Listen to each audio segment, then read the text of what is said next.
Let's welcome back to the show the director of the Center for National Defense at Heritage. He's Robert Greenway. Robert has been in public service for more than 3 decades and oversaw Mideast and North Africa policy for the National Security Council. It's good to see you again, Robert. What do you make of this story? Anti-Israel protesters surrounding the White House this weekend. We should point out a man wearing a Hamas headband just steps from the White House held up a bloody mask depicting President Biden. They set the American flag on fire, threw things at park rangers to face statues, and heckled both President Biden and Vice President Harris at campaign stops. What do you think of this action? Look, I think all of us are shocked to see this kind of behavior. We thought that after schools let out for the summer, we might get a break, but apparently not. Also, I think we were told this kind of activity was frowned upon, and yet this is happening steps from the White House, and it appears as though no accountability, no arrests were made, and no follow-up action's been made, and I think that's disconcerting. We're likely to see it continue.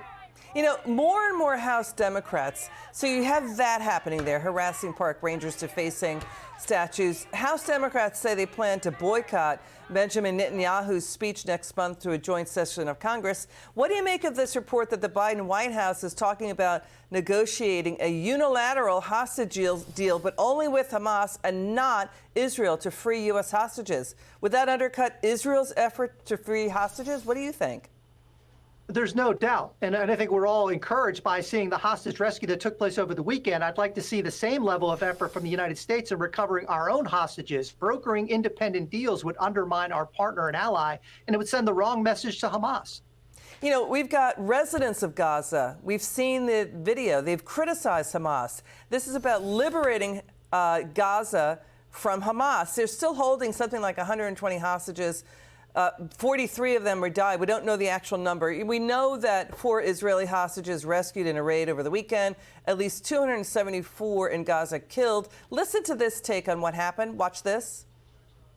So again, when you're holding hostages in civilian locations that happen to be armed civilians that are firing at the rescue force, of course there's going to be casualties. And the term civilian is loosely used because we know Hamas routinely fires from hospitals, they fire from churches, they fire from synagogue, from mosques, and from schools. So this is part and parcel. They are in a sense keeping the entire Gazan population under hostage themselves to their ideology.